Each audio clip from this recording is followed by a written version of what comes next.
I've had a strange habit since I was a baby. Am I the only one?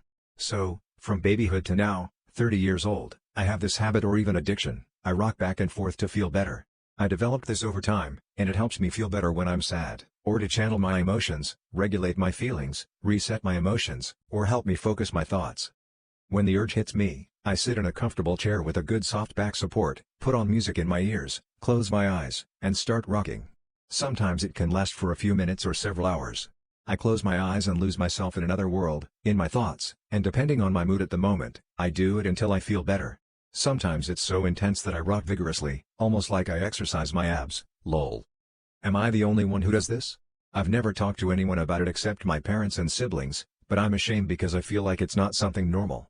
Edit, when I do this, I feel like I get an adrenaline rush, and I wonder if I might be addicted to adrenaline, but not really because I'm scared of roller coasters, for example, lol. I'm lost, and I wonder if there might be something wrong with me. I often wonder if there are other people on this earth who do this too. We had sex under the stars.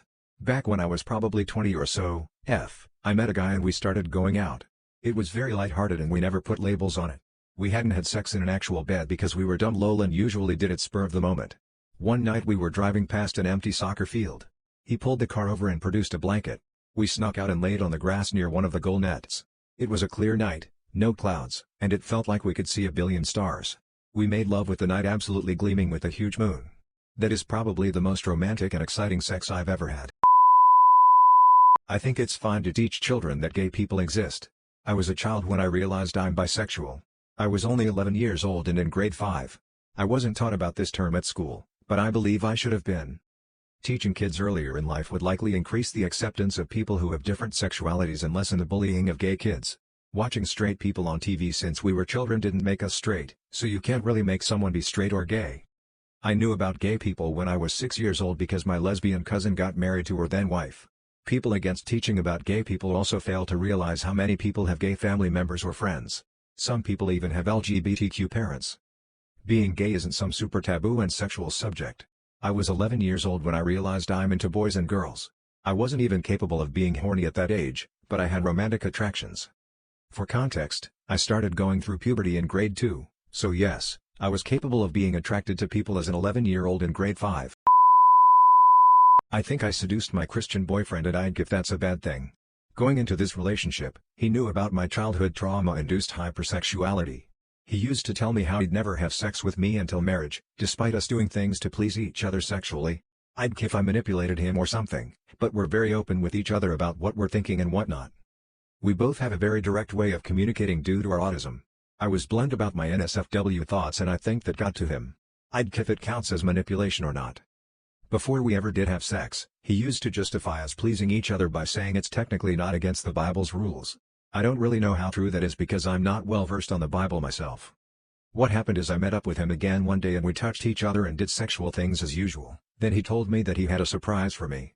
I had no idea what was in store for me because I knew his religious views and respected his choice not to have sex until marriage. Surprisingly, he offered to have sex with me, with the condom on. He said it'd be the only time we'd have sex unless we eventually get married. But then, a couple of weeks ago, he wanted to do it without a condom. I accepted, as he said it'd only be a minute. It ended up very much not only being 1 minute long and I took plan B the next day. He said that we probably won't have sex again for a while. I felt horrible because it almost felt like abortion to me, even though it wasn't. I'm not against abortion, but no matter what your political views are, abortion is a very emotional thing for anyone to do. However, today, he confessed to fantasizing about having sex with me. Am I at fault here? I'm 19 years old and don't really know a whole lot about this. NDW, I'm going to get birth control soon. My GF is dumb. We just started dating like yesterday. She's not the brightest bulb but she's 21 and she's hot.